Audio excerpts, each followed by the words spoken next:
નવરાત્રીને થોડા દિવસો જ બાકી છે ત્યારે ગરબાનો થનગનાટ શરૂ. રાતલડી ધ મંડળી ગરબા 2025ની ભવ્યતા, સંગીત અને ઉત્સાહ સાથે અમદાવાદમાં નવરાત્રી નજીક આવતા જ અમદાવાદ શહેર ગરબાના રંગમાં રંગાઈ ગયું છે. ત્યારે ઉજવણીની તૈયારીના ભાગરૂપે શહેરના સૌથી અવેઇટેડ ગરબા મહોત્સવમાંનો એક રાતલડી ધ મંડળી ગરબા 2025 ફરી એકવાર અનોખો જાદુ છલકાવવા માટે તૈયાર છે. ઢોલના તાલે, શરણાઈના સુરો અને જીવંત માહોલ વચ્ચે ગરબા રસિકો માટે આ નવરાત્રી યાદગાર બનવાની છે. આ વર્ષની ખાસ શરૂઆત 21 સપ્ટેમ્બરે પ્રી નવરાત્રીથી થશે. ત્યારે જ્યાં લોકપ્રિય ગાયક જીગરદાન ગઢવી ખાસ ઉપસ્થિત રહેશે. આ વર્ષની ગરબાની તમામ માહિતી માટે રાતલડીની સમગ્ર ટીમ સાથે ઝાલા ઇવેન્ટ્સના જયવીરસિંહ ઝાલા ઉપસ્થિત રહ્યા હતા, જેઓ દ્વારા આ વર્ષે ગરબાની રમઝટ કેવી હશે અને ગત વર્ષ કરતા કેટલા ગ્રેન્ડ લેવલ પર કરવામાં આવશે એની વિસ્તૃત માહિતી આપવામાં આવી હતી. નવરાત્રી દરમિયાન 21 સપ્ટેમ્બર 2025 થી 1 ઓક્ટોબર 2025 સુધી અમદાવાદના શીલજ વિસ્તારમાં આવેલ મહેન્દ્ર ફાર્મ ખાતે રાતલડી ધ મંડળી ગરબાનું આયોજન કરવામાં આવ્યું છે. 10 દિવસ સુધી ચાલનારા આ ગરબા મહોત્સવમાં લાલા ઢોલી અને તેમની ટીમના ઢોલના તાલે એક મોહક અને શરણાઈના સુરે અવિરત ગરબાની રમઝટ બોલાવાશે.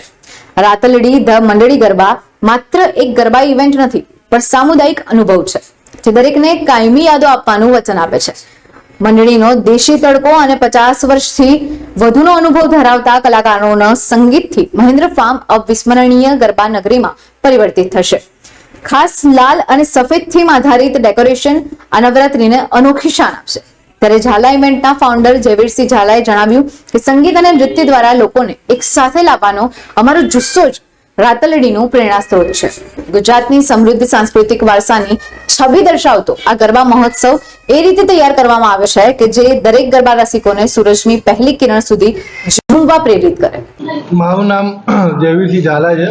મારી કંપનીનું નામ ઝાલા ઇવેન્ટ્સ પ્રાઇવેટ લિમિટેડ છે. મારી કંપની લાસ્ટ 6 વર્ષથી અમદાવાદમાં કોમર્શિયલ ઇવેન્ટ્સનું પ્લાન કરે છે. એ રીતે આ વર્ષે આયોજન છે, કઈ રીતનું આયોજન? આ વખતે રાતલડી ધ મંડળી ગરબા જે છે એ શીલજ ખાતે મહેન્દ્ર ફાર્મમાં થવા જઈ રહ્યા છે.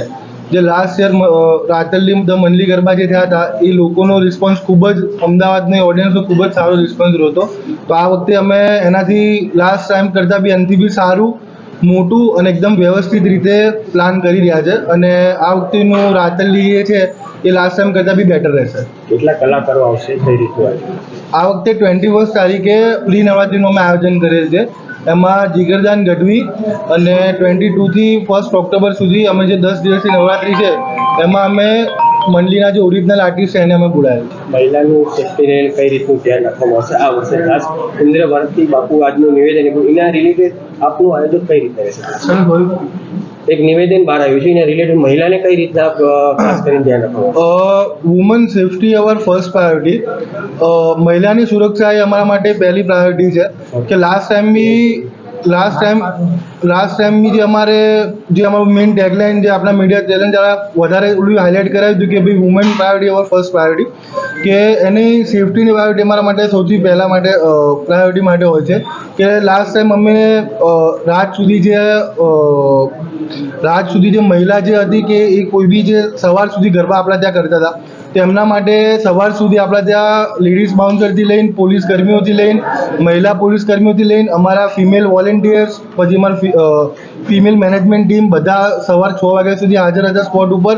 અને સવાર સુધી જો કોઈને ઘરે જવામાં તકલીફ પડતી હોય કે કોઈ બી પ્રોબ્લેમ એકલા હોય કે પ્રોબ્લેમ કોઈ બી જાતનો ફેસ, તો અમારી ટીમ ત્યાં ખડે પગે સવાર 6 વાગ્યા સુધી ઓન સ્પોટ હાજર મળી હોય છે.